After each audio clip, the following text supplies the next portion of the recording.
only way we can do it is. And when Ken is ready, I will start us. Go! From a very early age, I've been fascinated with puzzles. In fact, problem solving has become a huge part of my life, to the point where it is now the backbone of my educational philosophy. I study problem solving as a discipline unto itself. In my library, there are shelves, literally, of books on problem solving, and that doesn't even include games and puzzles and the other kinds of things along the way. When I was in graduate school one day in the library, I happened to come across a great puzzle.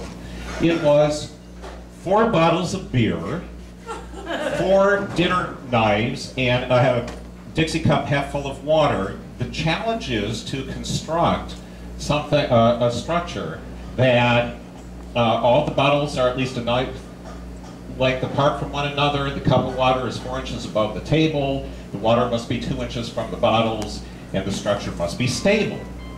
In about 2 minutes, I figured out the answer. But that's not what this is about. I happen to be studying problem solving, and one of the key ideas is modeling. Well, I didn't have beer bottles in the library, nor did I have table knives. What I did have was lots of books to represent the bottles, and I had my knives, pencils around, and I didn't have a cup of water, but I had pencil sharpener, and I used these, and it didn't work. And I tried again, and it didn't work. And I tried again, and it didn't work. And after a couple hours, I checked the book out, went to my class, and ran home and found that with knives, it does work. So I turned the page to get to whatever is next, and it says, well, now that you've done it with 4 bottles and 4 knives, what about 3 bottles and 3 knives? And I said, oh, boy, interesting. And I was able to work that out. And then I turned the page, and it says, well, now that you can do it with 3 bottles and 3 knives, what about 2 bottles and 4 knives?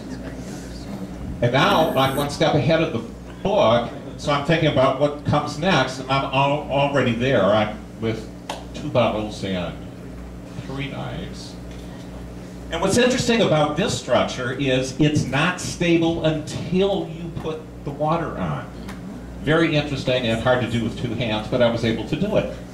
Okay, now, the big idea here, and I'm going to make 2, is inappropriate models are misleading. I was using pencils to model knives, and they didn't work.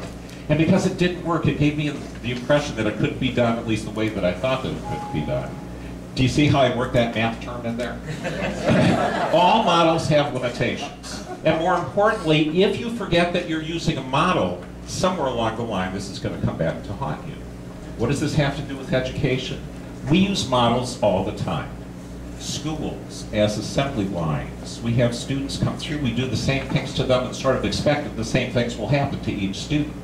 That's a model that we often use. We also think about students as patients. We diagnose them, try to figure out what's wrong, provide interventions for them, and that's part of our culture. We also think about teachers as coaches. We think about schools as social equalizers. We think about brains as containers or muscles. And to the extent that we forget that we're really using models along the way, this really can come back to limit us. The second big idea that we have is it's not necessary to use all the resources that are available. Just because I had 4 bottles didn't mean that I had to use all 4 bottles. Why is that important?